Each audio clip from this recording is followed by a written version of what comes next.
day, though, for the North Melbourne Football Club. We should focus on the positives today. After the announcement, the club has signed a landmark deal to play some home games in Hobart from 2012. It's a 3-year deal, which will see the Kangaroos host 2 games in the Tasmanian capital each season. Eugene Arocca has been working for a long time to try to get this together. It must be a great day for him. Eugene, welcome back to the program. Congratulations. Thanks, Francis and Ox. It's a real, it's an important day for the football club. It's great for Tasmania. It's great for North Melbourne. It's great for the AFL. So we're thrilled. As I just heard you were talking about cricket. I'm actually sitting in the boardroom of the TCA and enjoying what I reckon is a sensational oval that's going to have a real intimate feel about it for North Melbourne supporters and Hobart Arians. It's fantastic. Eugene, the door was shut last year, and I think Jeff Kennett and Hawthorn didn't make it any easier on you. What happened? How did you actually get it back on track? Well, I think after Jeff and Hawthorn were able to secure their 5-year deal, the AFL was still very much committed to getting games out of playing games in Hobart, and we certainly were on the same page. So we just took a deep breath, and I must say the AFL is to be commended for its toughness in really hanging in there, because there were some times where I thought this wouldn't get through. So good luck to Hawthorn. They obviously understand the importance of a Launceston presence.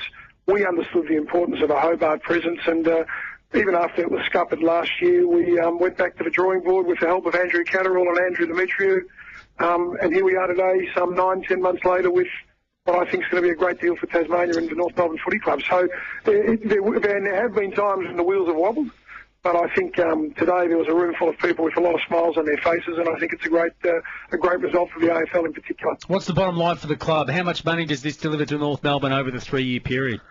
Well, Francis, I mean, it's not so much about the money for us. It's about this opportunity of getting a supporter base. But it's been, generally most clubs don't move and play interstate home games unless they're around about that 400 to 500 mark. It's sort of been thrown around fairly liberally, that figure. I'm not going to confirm or deny.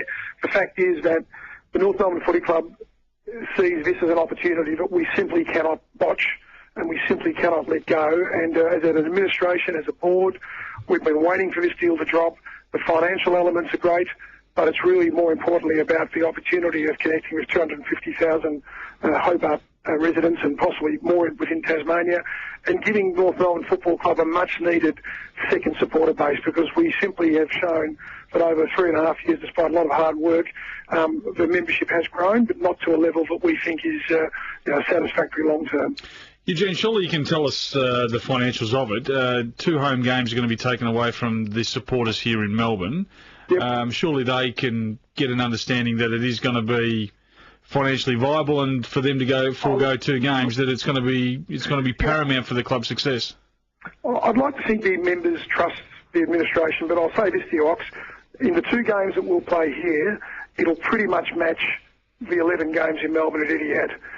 There are some games that we play at Etihad where we don't make any money. That's a reality, even with the $100,000 bonus. That's a fact. We don't whinge about it. But when given an opportunity to find a footprint in a secondary market that is probably not going to have its own team for a long time, and build up a legacy with an opportunity to earn enough money out of 2 games to basically meet our 11-game revenue from the games in Melbourne, it's a no-brainer. But again, we don't want to be, and I know that in the past other commentators have said, well, you botched Sydney, you botched Canberra, you botched Gold Coast. The reality is we were actually pioneering in those areas for the AFL, particularly in Canberra and Gold Coast. We want this for ourselves. We want this area for the North Melbourne Football Club, and we want Hobart Arians and Tasmanians to embrace the club. We do not want to be 5 years down the track and regretting not having gotten this right. So the financial elements are great. The fact that it is essentially a clean stadium, but importantly, it's this capacity to get 250,000 people, hopefully over a long period of time, supporting the North Melbourne Football Club.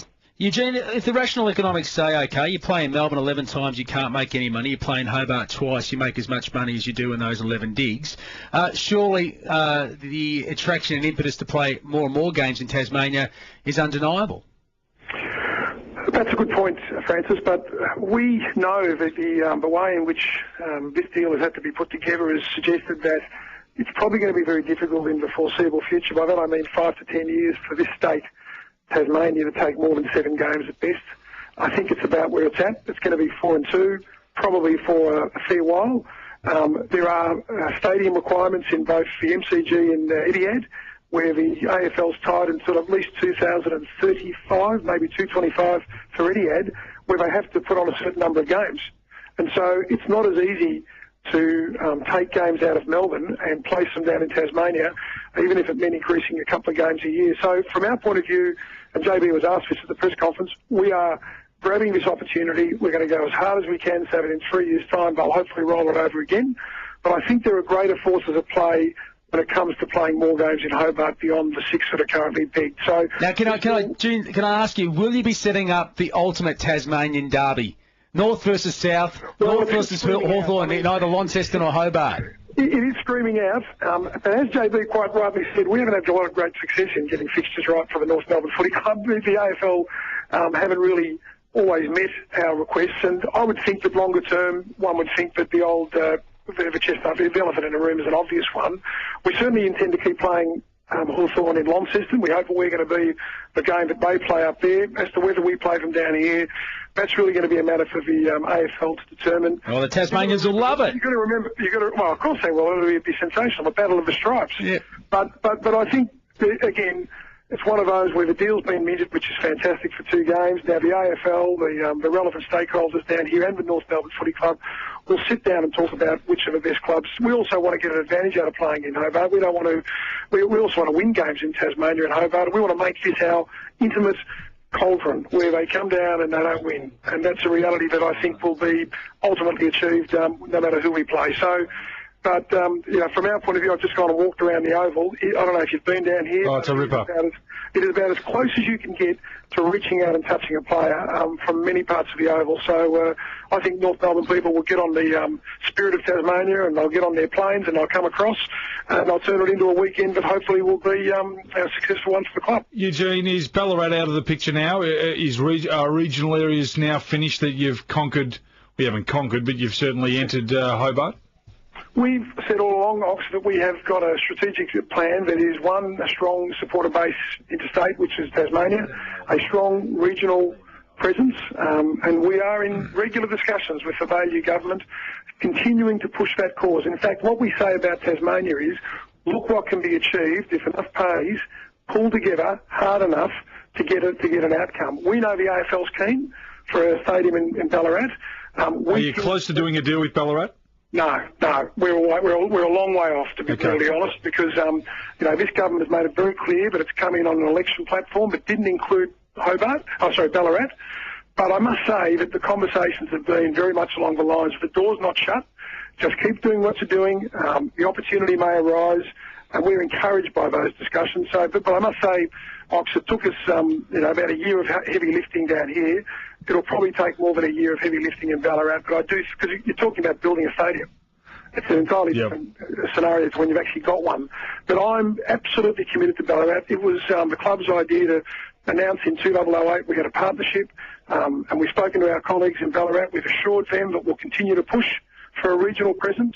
There's nothing out of the stretch of imagination to have 2 in Hobart, 3 or 4 in Ballarat, and 5 or 6 in Melbourne. Well, it's probably not a bad mix. Well, Eugene, you're going for the colder markets. There's no doubt about that. Tassie and Ballarat. We wish you all the best. It's a great result for you. It really is, and it's a great result for North Melbourne fans. It's also a bit of a getaway. I know that Hawthorn fans love getting down to Tassie and watching their team play. No doubt the Kangaroos supporters will too. Good on you, Eugene. Thanks very much for your support, guys.